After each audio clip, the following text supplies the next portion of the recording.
La Tierra es un planeta único con paisajes espectaculares. Realizaremos un recorrido por los lugares más fascinantes del mundo que se convertirá también en un viaje por la historia del planeta. El Gran Cañón es una formación natural que se ha forjado a lo largo de millones de años. Una cima descomunal capaz de albergar en su interior las aguas de todos los ríos que hay en el mundo. Incluso se ve desde el espacio. Este entorno espectacular nos proporciona un registro geológico sobre la historia de la Tierra. La historia de la Tierra se encuentra escrita en las rocas. Es maravilloso. Los mensajes están cifrados y nosotros somos los detectives. Diferentes estudios científicos llevados a cabo durante más de un siglo intentan descifrar su proceso de formación. El Gran Cañón constituye un archivo gigantesco que recoge la historia del planeta. Estás pisando un terreno que puede tener más de 1 millón de años. A medida que desciendes, estás recorriendo enormes periodos de tiempo. Cuanto más abajo llegas, más te adentras en el pasado. Esta formación ha ido cambiando durante más de 100 millones de años. Lo que una vez fue una cordillera primigenia se convirtió en un desierto. Después, una colada de lava ardiente discurrió a lo largo del cañón. Es un universo fascinante. El Gran Cañón representa la esencia de nuestra cosmología. Es el seno de la Madre Tierra. Pero ¿cómo se llegó a formar esta maravilla de la naturaleza? Maravillas inmortales de la Tierra, el Gran Cañón. Emprendemos la búsqueda del origen del cañón que comienza en el fondo de un gigantesco precipicio, en el río Colorado.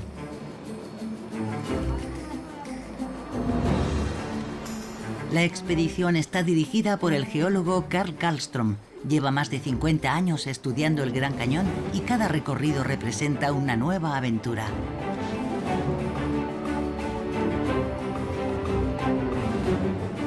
Tengo una sensación como de entusiasmo.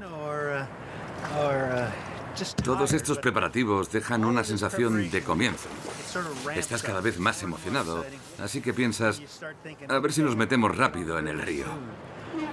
Tengo muchas ganas, pero al mismo tiempo me preocupan los preparativos. Todas las emociones van de la mano.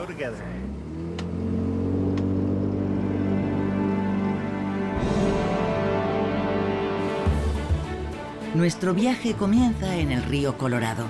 Es la fuente hidrológica más importante del suroeste de Estados Unidos, pero también es el pasadizo que nos lleva al pasado. El Gran Cañón hace honor a su nombre.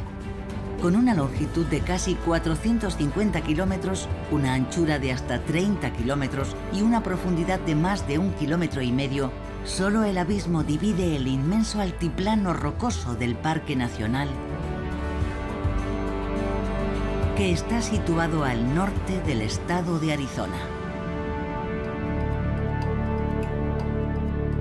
El río Colorado desempeñó un papel crucial en la formación del cañón. Su nacimiento se encuentra en las montañas rocosas y el río discurre hacia el Golfo de California, en el noroeste de México. El tamaño del Gran Cañón es tal que se puede ver desde el espacio. En el año 1979, la UNESCO lo declaró Patrimonio de la Humanidad, en parte porque ofrece información muy exclusiva sobre la formación del planeta. Carl Karlström es un prestigioso especialista en geología de la región. Tanto él como su mujer han llevado a cabo cientos de expediciones. A pesar de la cantidad de recorridos que llevan a sus espaldas, se siguen maravillando al ver la singularidad de este prodigio de la naturaleza. Para los geólogos, esto es el paraíso. Estamos moviéndonos sobre una biblioteca con enormes cantidades de información sobre el pasado de la Tierra. La historia se va revelando a través de las entrañas más profundas de nuestro continente. La historia de la Tierra se encuentra escrita en las rocas. Es maravilloso. Los mensajes están cifrados y nosotros somos los detectives. Recurrimos a un montón de avanzadas tecnologías y análisis diferentes para tratar de averiguar las historias que las rocas están intentando contarnos. Los geólogos llevan estudiando el Gran Cañón más de 150 años.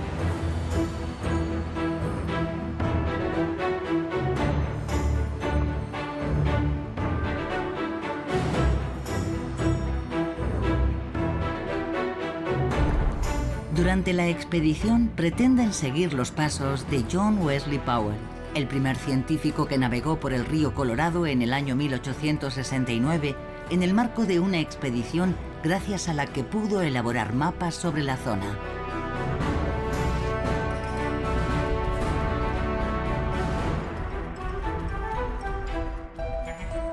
En aquella época, Powell se dedicó a explorar el río Colorado en toda su longitud mediante 2 expediciones.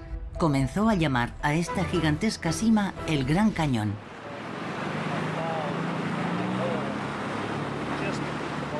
Ya en el siglo XIX era consciente de las características geológicas tan especiales que se podían observar en el Gran Cañón. Hace más de 150 años, John Wesley Powell llegó con un equipo de montañeros. Lo que descubrió sobre la zona fue excepcional, pero lo que ya entonces pudo deducir fue que las rocas que había en el subsuelo eran extremadamente antiguas y que a medida que ascendían por el cañón, su antigüedad cada vez era menor. Por tanto, esta información revelaba que era un cañón geológicamente joven y se había esculpido en un conjunto de rocas extremadamente antiguas.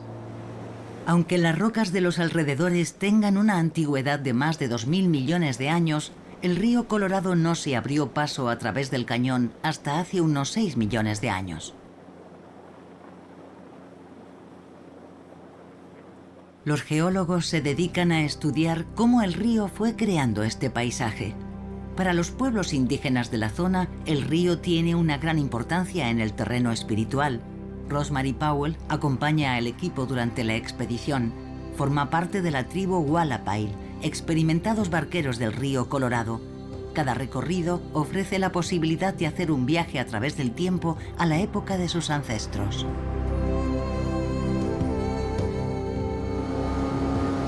El río para mí lo es todo, porque es el que nos brinda todas las posibilidades. Es una masa de agua en movimiento, capaz de abrirme puertas. No tengo motivos para quedarme estancada. Tengo que seguir moviéndome. Así es la vida. Las diferentes capas de rocas proporcionan gran cantidad de información. Cada una cuenta su etapa en la historia de la Tierra. Durante los últimos 1.700 millones de años, la región ha sufrido cambios drásticos en varias ocasiones y los distintos paisajes que se observan aquí han dejado su huella.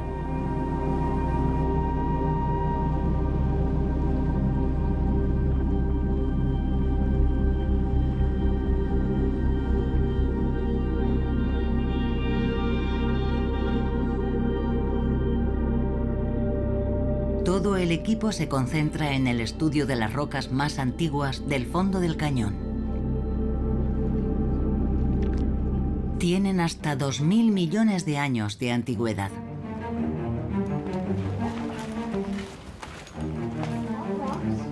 La mayoría de las capas de sedimentos son de color parduzco o rojizo, pero al pie del cañón han encontrado un tipo de roca que llama poderosamente la atención. Su singular estructura ondulada pone de manifiesto los acontecimientos que sucedieron hace mucho tiempo.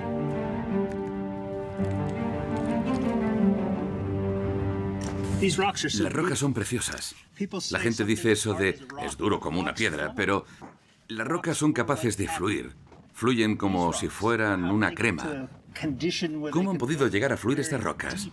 Se quedan a una gran profundidad dentro de la Tierra, donde la temperatura es muy elevada. Se van ablandando, sometidas a una presión enorme, que provoca que se doblen y se plieguen. De este modo se convierten en lo que denominamos rocas metamórficas. Bajo la superficie de la Tierra, cuando se produce un choque entre dos placas tectónicas y una se desliza por encima o por debajo de la otra, la presión y la temperatura son muy elevadas. Esa roca queda comprimida, como si estuviera en un torno gigantesco y fluye hacia el interior debido a la elevada temperatura y la enorme presión sin fundirse. Las historias que pueden llegar a contarnos tratan sobre la formación de los continentes. Imaginaos, las rocas que ahora se encuentran en el fondo del Gran Cañón estuvieron en su día en el centro de una cordillera inmensa. El geólogo hace referencia a las montañas Vishnu, una cordillera imponente que recorría una gran parte de la Norteamérica de hace 1.700 millones de años.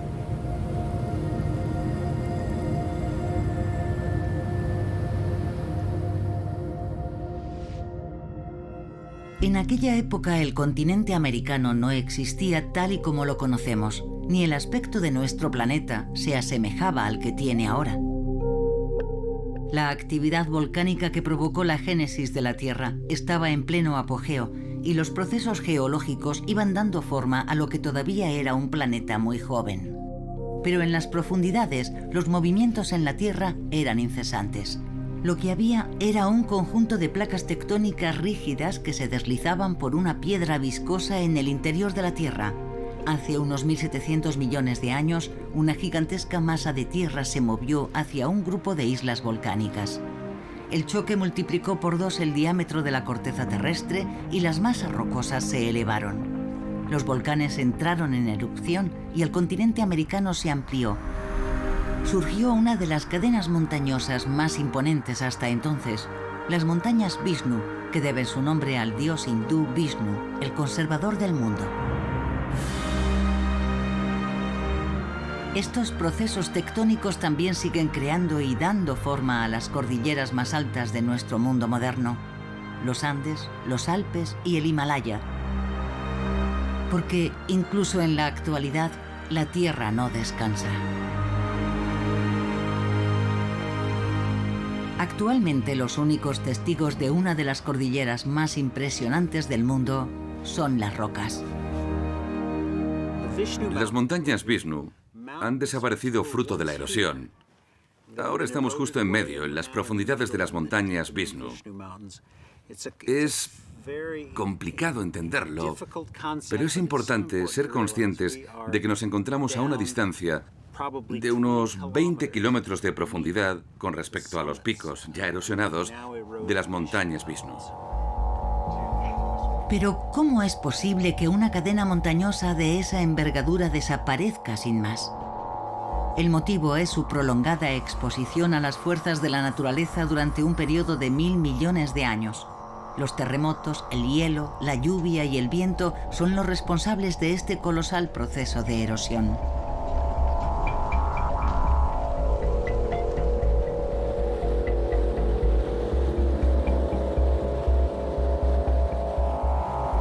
En la actualidad, los restos se han convertido en los cimientos de la zona del Gran Cañón y se conocen como las rocas subterráneas de las montañas Vishnu.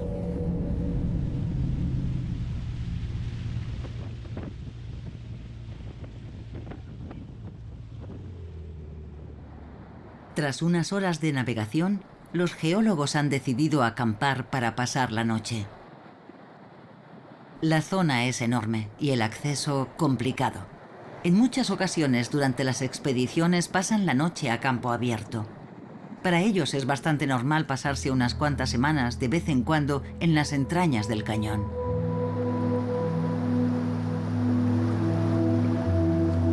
Desde la perspectiva de las tribus indígenas, sin embargo, el Gran Cañón no es solo un prodigio geológico. El cañón y el río Colorado constituyen el corazón de su hogar. Son el pilar espiritual de su cultura.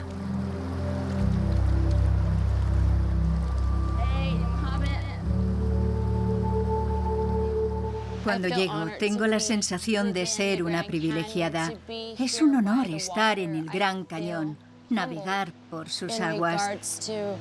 Siento como me abruma el hecho de poder presentar mis respetos a mis antepasados.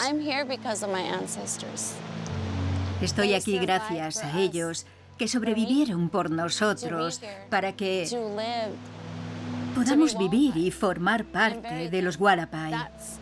Estoy muy agradecida y eso es lo que me llevo cada vez que vengo. Me siento muy cerca de mis orígenes.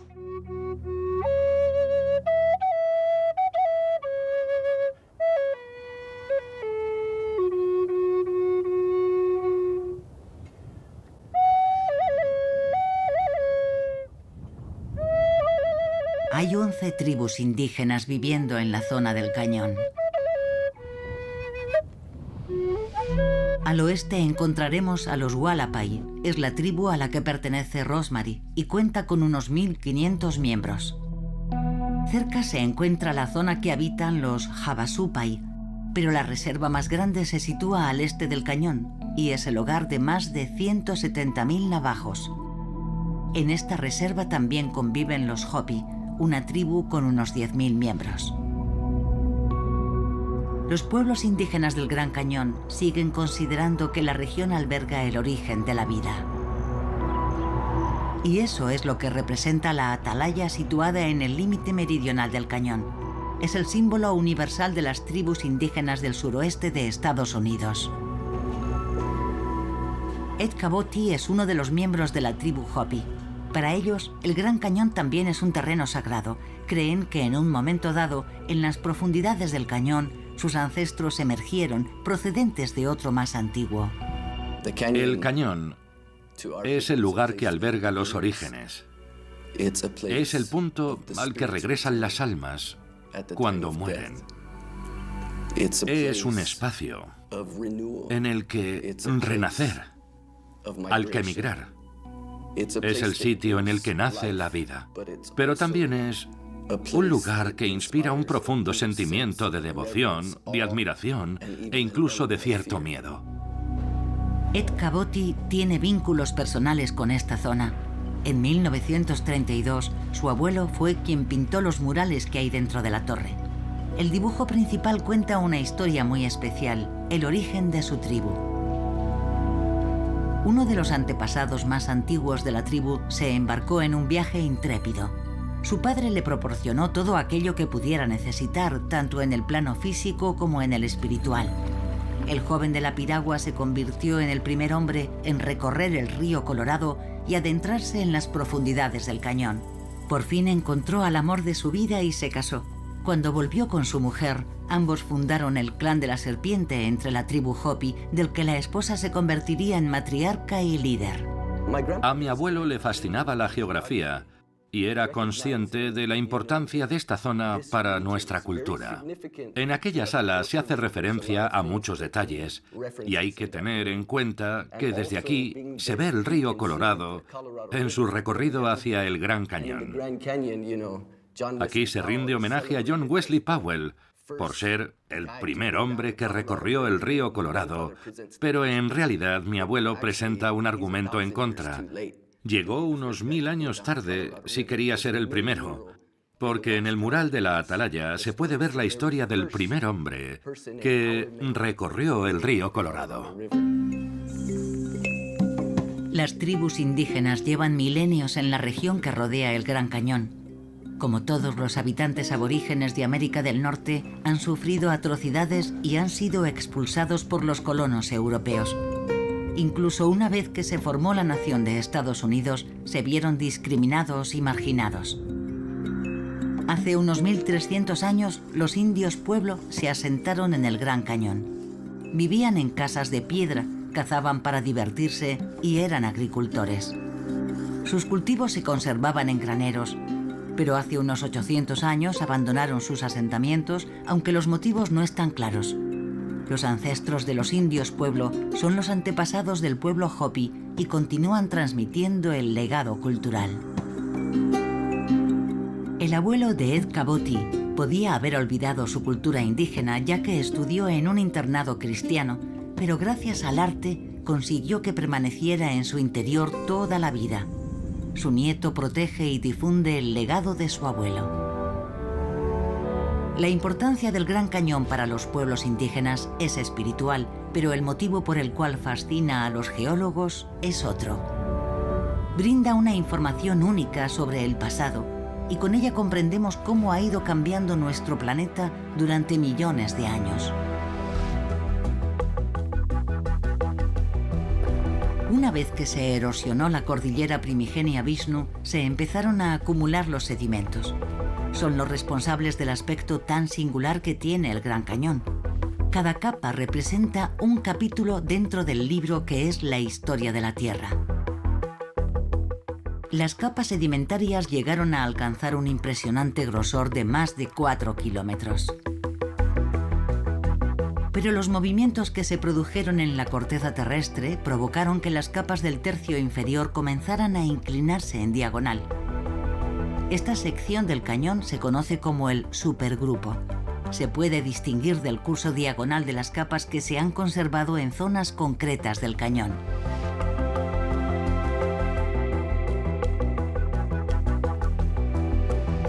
Con la continua erosión, se depositaron nuevas capas en posición horizontal. La caliza, el fango y la arenisca se fueron alternando.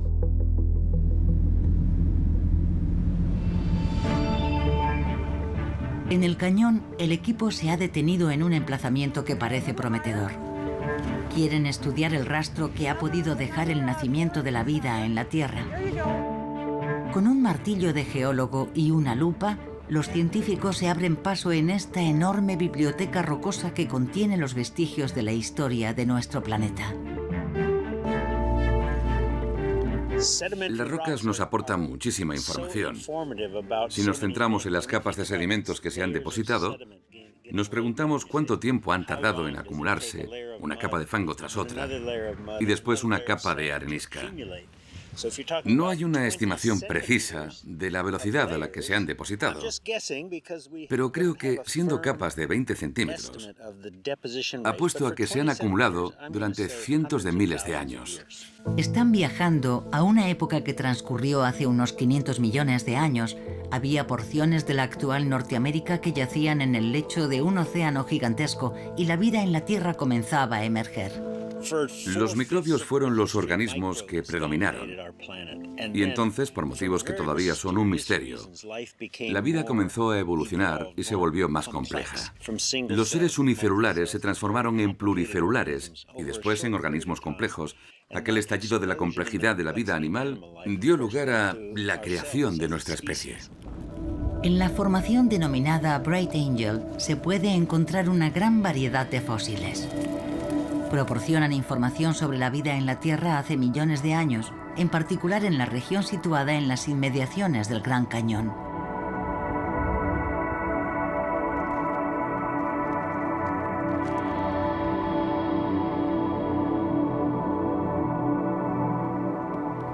Hace 500 millones de años, el océano que ocupaba el lugar en el que hoy se alza el Gran Cañón era el hogar de crustáceos, anélidos y equinodermos.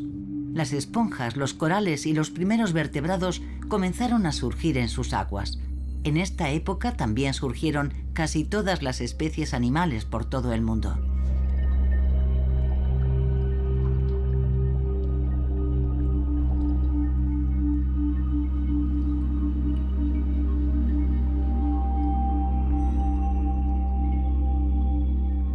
El período conocido como explosión cámbrica tuvo lugar en todos los océanos del mundo. El ritmo de la evolución se aceleró de forma repentina. El agua fue conquistando cada vez más espacio, generó zonas cálidas y poco profundas con una gran cantidad de alimento para la fauna.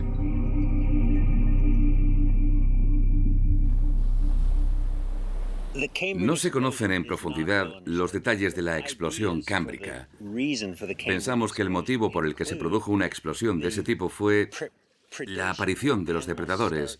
Los animales comenzaron a alimentarse unos de otros y se inició un periodo de competencia feroz. Los animales empezaron a desarrollar conchas para protegerse de los depredadores, como en una carrera de armamentos. Se cree que en el periodo cámbrico se produjo un cambio en la cantidad de oxígeno que había en la atmósfera y permitió que los animales pluricelulares tuvieran oxígeno suficiente para desarrollar nuevos rasgos evolutivos. Y nos preguntamos, ¿cuánto tardó todo esto en suceder? Tuvo que ocurrir con bastante rapidez en relación con los tiempos que se manejan en geología, que son millones de años. Los trilobites que han llegado a examinar los geólogos revelan otra de las características particulares que tiene la historia primitiva del Gran Cañón. Lo que hemos encontrado es fascinante. La evolución de los trilobites tuvo lugar mucho más rápido de lo que pensábamos. Pasó de ser una especie a otra. Las costas que se transformaron en los entornos sedimentarios en los que el mar se estaba extralimitando en Norteamérica se formaron muy rápido. No serían decenas de millones de años, sino millones de años. Hace 510 millones de años, aquí no había ninguna meseta estéril como la que conocemos hoy. Era una región costera a la orilla de un mar primigenio. Hace 505 millones de años, el paisaje se convirtió en una acumulación de aguas poco profundas y repletas de fango, en la que se levantaban algunas islas rocosas. Hace 500 millones de años, lo que ocupaba este lugar era un mar tropical en el que vivían los crustáceos, los trilobites y los invertebrados. Casi todo lo que hoy parece inmutable estaba sometido a un cambio constante.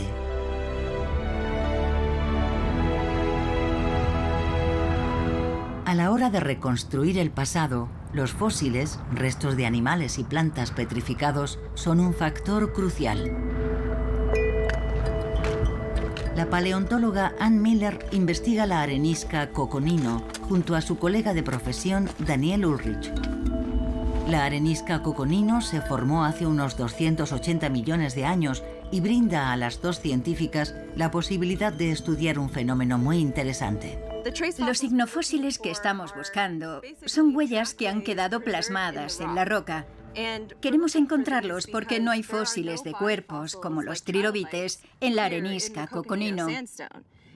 Lo único que tenemos son ignofósiles que nos cuentan la vida ancestral que había durante la época en la que las rocas quedaron depositadas aquí.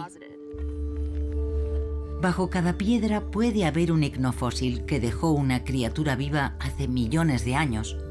Pero solo el ojo experto es capaz de detectar unos restos tan diminutos en mitad de este extenso archivo que es la roca. Parece que Ann Miller ha encontrado algo. Es un conjunto de huellas. Las paleontólogas sospechan que pueden ser rastros de un escorpión prehistórico. Lo que me encanta de los ignofósiles es que puedes imaginar lo que estaba haciendo el animal en función del conjunto de huellas.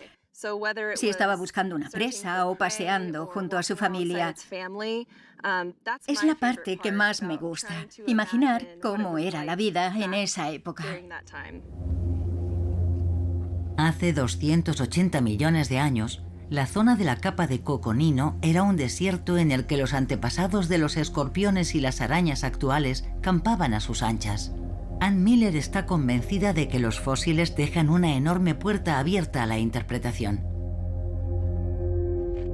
En esta zona hay ignofósiles interesantes, porque no solo encontramos conjuntos de huellas, sino que hay conjuntos de diversos animales. Por ejemplo, aquí vemos un conjunto de huellas de araña, que parece que termina exactamente en el lugar por el que pasa un conjunto de huellas de un reptil. Es muy entretenido pensar en las interacciones que había entre los animales. Es posible que el reptil estuviera cazando a la araña, consiguiera atraparla y se marchara con ella. Es una zona en la que se ve claramente, gracias a los ignofósiles, que hay varios animales interactuando entre sí. Está investigando uno de los fósiles más famosos que se han hallado en el Parque Nacional. No se descubrió hasta el año 2017, cuando un trozo de roca se desprendió y puso de manifiesto las huellas de un misterioso animal. Las huellas indican la presencia de una criatura con patas muy cortas y un cuerpo voluminoso. Posiblemente fue un ejemplar de Diadectomorpho, un grupo primitivo de vertebrados terrestres. Si tengo que describir el animal que ha dejado estas huellas, pienso en una especie de dragón de Komodo por su forma de andar y por el tamaño. Seguro que no es el mismo tipo de animal, pero así es como yo me imagino a esta criatura anfibia o reptiliana que deambulaba por el desierto en aquella época. El Gran Cañón, con sus estratos rocosos, ha conseguido conservar esta época de la historia de América. El paisaje que había hace 280 millones de años no puede compararse al que vemos en la actualidad.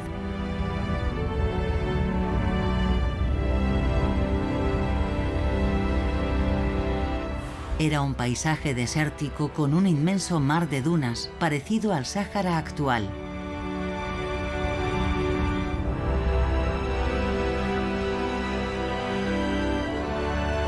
Durante millones de años, la arena del desierto se convirtió en sólida arenisca que todavía hoy podemos observar en esta zona. La arenisca Coconino marcó el fin de una era en la que la arena del desierto cubría no solo Norteamérica, sino también grandes extensiones de terreno en todo el planeta. Independientemente de la información que puedan aportarnos sobre el pasado o los diferentes estratos, en determinados lugares del Gran Cañón, hasta los geólogos más experimentados tienen que enfrentarse al misterio más absoluto. Vemos las rocas y observamos capa sobre capa hasta alcanzar una profundidad de más de 1,5 kilómetros. Cada una nos cuenta su historia sobre el momento en el que quedó depositada. Y aún así nos falta una gran cantidad de tiempo. Es un concepto difícil de entender. Aunque nos parece completísimo, sabemos que ha transcurrido un montón de tiempo entre las capas del que no tenemos vestigios. Los geólogos denominan a este fenómeno la gran inconformidad, una brecha en el archivo rocoso de la historia del planeta. En el Gran Cañón se pone de manifiesto. Al fondo, una masa rocosa con piedras subterráneas formadas por granito. En la parte superior, capas sedimentarias horizontales. La roca que se encuentra más al fondo tiene unos 1.400 millones de años y procede de las profundidades de la corteza. Pero la de la parte superior solo tiene 500 millones de años. A través de la datación de las rocas, averiguamos que las capas sedimentarias con un grosor de varios kilómetros que tenían que encontrarse en el medio han quedado erosionadas con el paso de unos 1.000 millones de años. Se conserva una línea que refleja el tiempo que falta. Si te fijas en esa línea, verás que con una mano puedes tocar el granito y con la otra las rocas estratificadas. Entre ambas manos faltarían casi 1.000 millones de años. Y no haces más que preguntarte qué es lo que sucedió durante todo ese tiempo.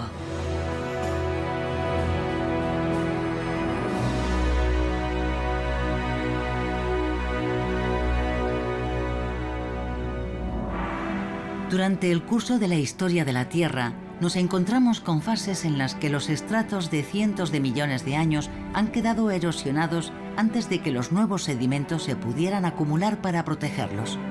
Por eso tampoco hay fósiles de dinosaurios, aunque está claro que ellos también habitaron esta zona.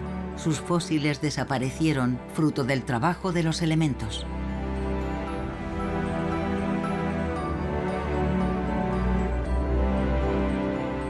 El estudio de los estratos rocosos que hay aquí es muy importante. La investigación se centra en una cuestión principal: ¿cómo se formó el Gran Cañón? ¿Y cómo fue posible que un río relativamente estrecho fuera capaz de filtrar una sima tan colosal? Las paredes casi verticales del cañón pueden aportar alguna que otra pista.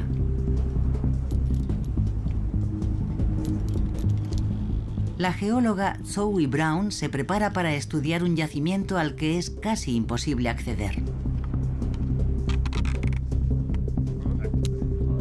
Este entorno es único. Una no tiene la suerte de poder descender más de 60 metros todos los días por los acantilados del Gran Cañón. Cruzaremos los dedos y veremos si encontramos fósiles interesantes. La capa superior del Gran Cañón, la formación Kaibab, tiene entre 90 y 120 metros de grosor. Se formó hace unos 270 millones de años mediante depósitos sedimentarios en la época en la que la región estaba cubierta por un océano. Buena suerte. Gracias. Venga, vamos allá. El terreno resulta bastante complicado hasta para una escaladora experimentada.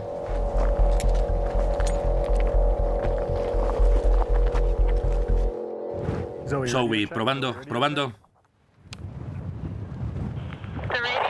funciona, pero aquí abajo hace mucho aire.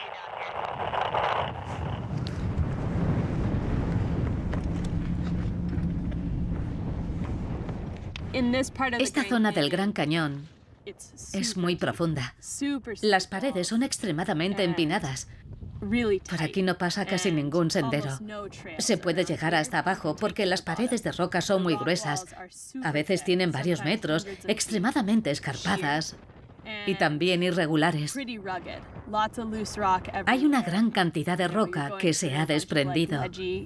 Pasas a través de muchos salientes que son firmes, pero no es fácil llegar a las zonas en las que estamos llevando a cabo la investigación.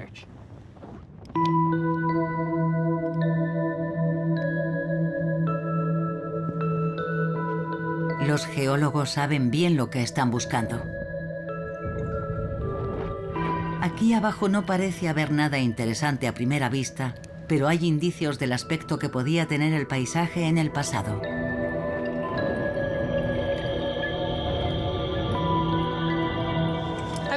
Me parece que he encontrado un branquiópodo. Un fósil marino, tiene muy buena pinta.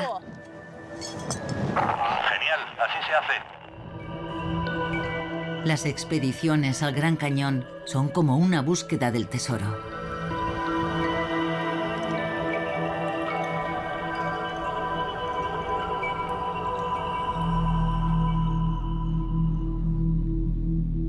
Hace unos 270 millones de años, donde ahora podemos observar una roca de gran solidez, se situaba un océano, un entorno natural rebosante de fauna submarina.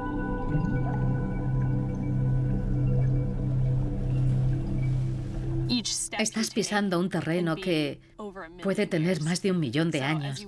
A medida que desciendes hacia el fondo del Gran Cañón, estás recorriendo enormes periodos de tiempo. Cuanto más abajo llegas, más te adentras en el pasado.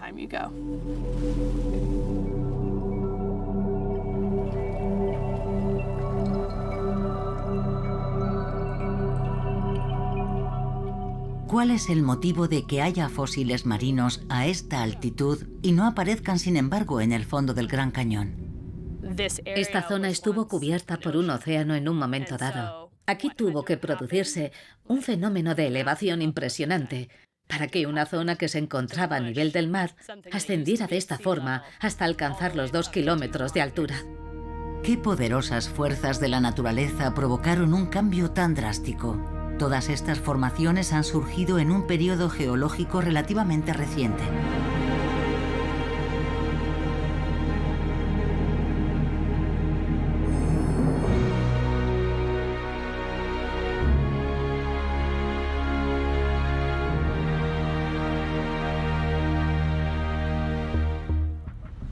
Hace unos 70 millones de años, la placa del Pacífico se desplazó por debajo de la placa norteamericana, comenzando una nueva era de intensas elevaciones en el continente americano. Mientras en ciertas zonas se formaban las montañas rocosas, el paisaje de esta región sufrió la inmensa elevación de un bloque formado por roca muy rígida que se negó a inclinarse. Esta zona plana se denomina Meseta del Colorado. Se convirtió en la base a través de la que el río Colorado pudo abrirse paso para volver a las profundidades, formando así el Gran Cañón. Pero esto iba a ser solo el principio, ya que este prodigio natural únicamente pudo formarse gracias a la interacción de multitud de factores. A Carl le gusta combinarlos cuando define sus teorías. La elevación de toda la meseta, que es capaz de provocar la aparición de rocas marinas muy por encima del nivel del mar, es lo que ha permitido que el río haya podido tallar su recorrido en las capas del Gran Cañón. La explicación que se puede dar a la formación del cañón es que el río Colorado acabó aquí hace 6 millones de años, tras atravesar los elementos de un paisaje antiguo que lo obligaron a tallar una ruta en forma de zigzag. El paisaje en constante evolución durante millones de años que provocan las elevaciones obliga a los cauces a buscar nuevos caminos. El curso de los ríos cambia para llegar a los océanos que se encuentran al este y al oeste o para alcanzar un lago. Al atravesar la meseta, los sistemas fluviales crearon paleocañones que posteriormente facilitarían el curso del río Colorado. Hace unos 6 millones de años, al este y al oeste de lo que sería el futuro Gran Cañón, se formaron 2 lagos, el Hopi y el Hualapai. El lago Hopi, que se encontraba al este, fue aumentando en tamaño hasta que se desbordó. Las inmensas masas de agua se abrieron paso a través de la meseta y consiguieron entrelazar los lagos y los paleocañones. Este proceso fue el que dio origen a la formación del Gran Cañón. Durante 6 millones de años, el río Colorado ha estado abriéndose paso a través de la roca estratificada y ha conseguido darle al cañón esa forma tan única, a pesar de que su caudal es infinitamente menor al de otros muchos ríos. El río Mississippi tiene un caudal 10 veces superior al del Colorado, pero fluye en su camino hacia el mar por un cauce amplio que no es capaz de provocar filtraciones para formar un cañón. La diferencia esencial radica en la velocidad a la que fluye el caudal. El río Colorado nace a unos 4.000 metros de altura en las montañas rocosas y su cauce discurre con una pendiente de 3 metros por kilómetro. La presión que se va acumulando obliga al río a abrirse paso a través de la roca. Pero en este proceso también hay otro factor que desempeña un importante papel. Se trata de los famosos rápidos. En ciertos lugares, el río Colorado arrastra arena, desprendimientos y cantos rodados y adquiere un color marrón rojizo. Esta característica es la que dio nombre al río Colorado.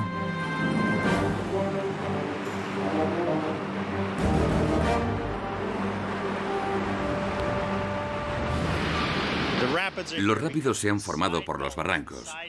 Estos arroyos laterales traen desprendimientos de las paredes del cañón y de los cañones adyacentes.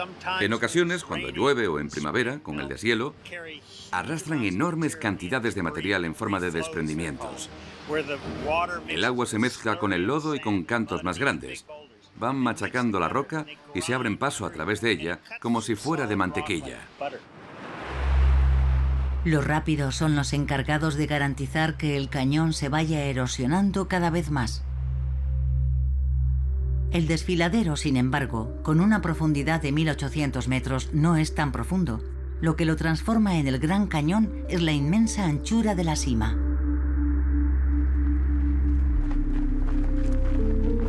¿Cómo es posible que un río con una anchura media de tan solo 90 metros sea capaz de crear un desfiladero de hasta 30 kilómetros de ancho?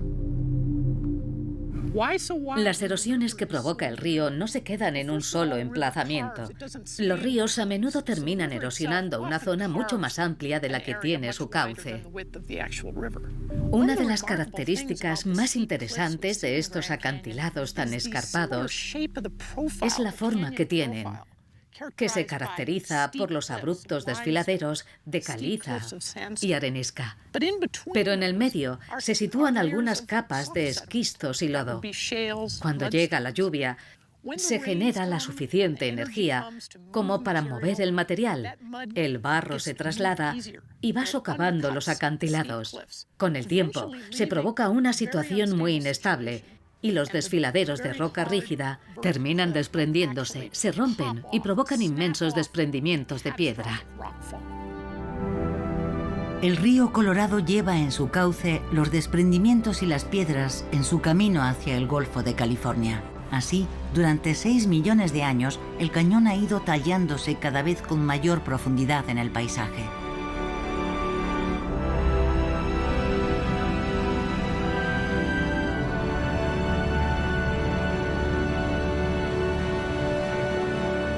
Para los pueblos indígenas americanos, este milagro de la naturaleza ha de ser terreno sagrado.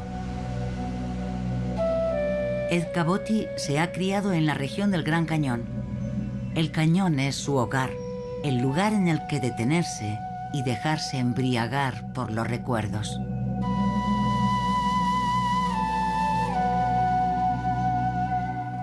Nuestra gente llegó aquí hace miles de años. Teníamos permiso para vivir en este lugar. Nuestro desafío era vivir en armonía con los ciclos del sol, la luna, las estrellas, las lluvias y el agua, para que nuestras vidas se prolongaran en esta tierra. Aquí, en el Gran Cañón, es donde nuestro pueblo emergió a este mundo para buscar su objetivo vital, para encontrar nuestro destino. Es un desafío que tenemos que afrontar, llegar a un acuerdo personal con el Creador. Debemos hallar nuestro objetivo vital, saber qué podemos aportar para mejorar este mundo.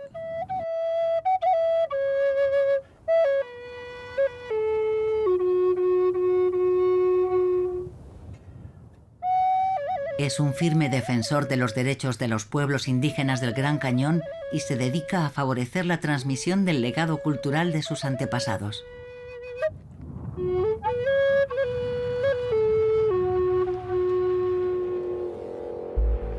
El Gran Cañón se ha convertido en el pilar fundamental de la vida profesional del geólogo Ryan Crowe. Se dirige a una zona remota en la parte norte del Gran Cañón. Allí se produjeron unos espectaculares acontecimientos geológicos hace relativamente poco tiempo. Todos esos acontecimientos se quedaron grabados gracias a la lava solidificada que recubre los depósitos sedimentarios más conocidos del Gran Cañón. Crowe se quedó fascinado con ellos cuando los descubrió y lleva más de 15 años estudiándolos. Ha conseguido reconstruir una serie de coladas hasta averiguar el lugar por donde entraron en el Gran Cañón o donde surgieron a través de las erupciones. También ha estudiado la influencia que han podido tener en el curso del río Colorado. La lava que provocaron las erupciones volcánicas consiguió embalsar el agua del río.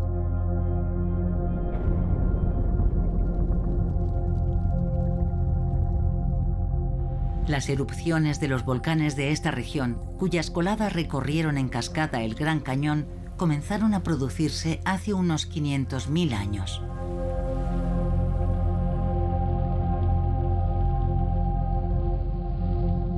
Hubiese sido alucinante poder ver toda aquella lava elevándose hacia el cielo. Cómo manaban las coladas en cascada, bajando por los bordes del cañón. La lava encharcándose en el fondo para después recorrer distancias enormes. Los diques de lava solidificada comenzaron a bloquear el río Colorado. A un lado se formó un imponente lago. Al otro, las coladas llenaron parcialmente el cañón que casi se había secado por completo.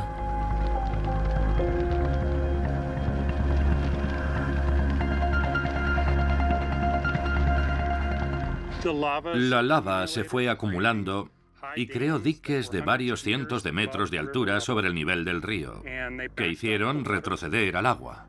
Después, el resto de los torrentes se vertieron en un cauce casi seco y recorrieron una gran distancia. Se introdujeron aquí, en el cañón, y empezaron a discurrir junto al río Colorado a lo largo de más de 135 kilómetros, algo que es bastante excepcional.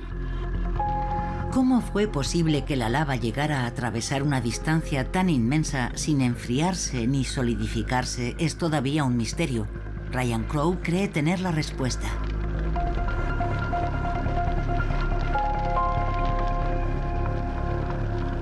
Se tuvo que producir algún fenómeno que permitiese que las coladas permanecieran a una temperatura tan elevada durante tanto tiempo.